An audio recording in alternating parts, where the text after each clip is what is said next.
ಇವತ್ತು ನಾವು ಈ ಒಂದು ಗೆಟ್ ಟುಗೆದರ್ ಮಾಡಬೇಕು ಅಂತ ಸರ್ ಈ ಒಂದು ಮಾತು ಹೇಳಿದ ತಕ್ಷಣ ನನಗೆ ಇಮಿಡಿಯೇಟ್ ಅವರು ಒಪ್ಕೊಂಡ್ಬಿಟ್ರು. ಯಾಕಂತ ಹೇಳಿದ್ರೆ ಇವಾಗ ಹೊಸದು ಕಂಪ್ನಿ ಸ್ಟಾರ್ಟ್ ಆಗಿದೆ, ಅವ್ರದ್ದೇ ಬಿಸ್ನೆಸ್ ಇರ್ಬೋದು, ಯಾವುದೇ ಪ್ರೆಷರ್ ಅವ್ರಿಗೆ ತುಂಬ ಪ್ರೆಷರ್ ಇರ್ಬೋದು. ಅದರಲ್ಲೂ ಒಂದು ಈ ಆ್ಯಕ್ಟಿವಿಟಿ ಮಾಡಬೇಕಂದ್ರೆ ನಮಗೋಸ್ಕರ ಮಾಡಿದ್ದಾರೆ ಅಂದರೆ ಎಲ್ಲರೂ ಇದೇ ಥರ ಆಲೋಚನೆ ಮಾಡಲ್ಲ. ಹೇಳ್ತಿರೋದು ನಾವು ಸುಮಾರು ಕಡೆ ವರ್ಕ್ ಮಾಡಿ ಬಂದಿರೋದು ಎಲ್ಲ ಯಾರು ಮ್ಯಾನೇಜಿಂಗ್ ಡೈರೆಕ್ಟರ್ ಯಾರು ಇರ್ತಾರೆ ಎಲ್ಲರೂ ಇದೇ ಥರ ಇರಲ್ಲ ಎಲ್ಲ ಕಡೆ. ಬಟ್ ಎಲ್ಲದರಲ್ಲೂ ಸಪೋರ್ಟ್ ಇದ್ದಾರೆ ಅಂತ ನಾವು ಅವ್ರನ್ನ ಜಾಸ್ತಿ ಮಿಸ್ಯೂಸ್ ಕೂಡ ಮಾಡಬಾರ್ದು ಅಂತ ನಾನು ಹೇಳ್ತಾ ಇರೋದು. ಇವಾಗ ಹುಡುಗರು ಇರೋದು ಯಾರು ಇರ್ಬೋದು, ನಮಗೇನು ರೆಸ್ಪೆಕ್ಟ್ ಕೊಡ್ತಾರೆ ನಾವು ಅವ್ರಿಗೆ ಅಷ್ಟೇ ರೆಸ್ಪೆಕ್ಟ್ ಕೊಡಬೇಕು.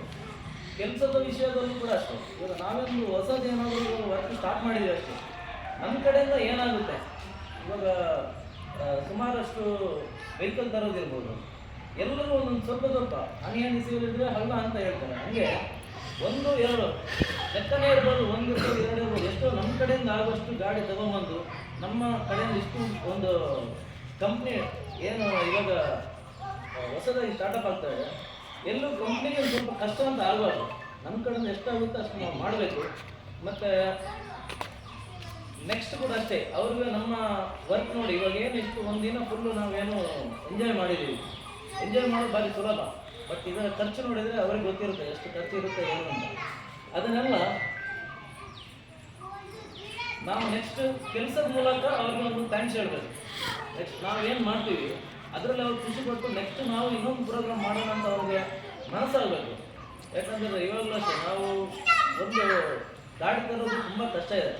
ಎಲ್ಲಿ ಎಷ್ಟು ಹೆಂಗೆ ಮಾಡಿ ಗಾಡಿ ತಗೊಂಡ್ಬರ್ಬೇಕು, ಎಲ್ಲರೂ ಒಂದೊಂದು ಸ್ವಲ್ಪ ಮನಸ್ಸು ಮಾಡಿದರೆ ನಮ್ಮ ಕಡೆ ಒಂದು ಎರಡು ಏನೋ ಸ್ವಲ್ಪ ಮಾಡಿದರೆ ಕಂಪ್ನಿ ಗ್ರೋತ್ ಇನ್ನೂ ಬೆಳೀಬೇಕು. ಯಾಕಂದರೆ ಎಲ್ಲರೂ ಸಪೋರ್ಟ್ ಮಾಡಿದರೆ ಒಂದು ಟೀಮ್ ವರ್ಕಾಗಿ ನಾವು ವರ್ಕ್ ಮಾಡಿದರೆ ಕಂಪ್ನಿ ಇನ್ನೂ ಈಸಿಯಾಗಿ ಅದನ್ನು ಏನು ಮಾಡ್ತಾರೆ, ಕಂಪ್ನಿ ಇನ್ನೂ ಬೆಳೀತಾ ಹೋಗುತ್ತೆ. ಕಂಪ್ನಿ ಬೆಳೆದ್ರೆ ನಾವು ಬೆಳೆದಂಗೆ, ಯಾರನ್ನೂ ಇವಾಗ ಅವ್ರು ಯಾರನ್ನೂ ಬಿಟ್ಕೊಡೋರಲ್ಲ. ನಾನು ನೋಡಿದ ಪ್ರಕಾರ ಎಲ್ಲರನ್ನೂ ಒಂದು ಮಾಡಿ ಅವ್ರು ಕರ್ಕೊಂಡು ಹೋಗ್ತಾ ಇದ್ದಾರೆ. ಹಾಗಂತ ಅವ್ರಿಗೆ ನಾವು ನಮ್ಮ ಕಡೆಯಿಂದ ಎಷ್ಟಾಗುತ್ತೆ ಅಷ್ಟು ಅವ್ರಿಗೆ ಸಪೋರ್ಟ್ ಮಾಡಬೇಕು ಅಂತ. Thank you.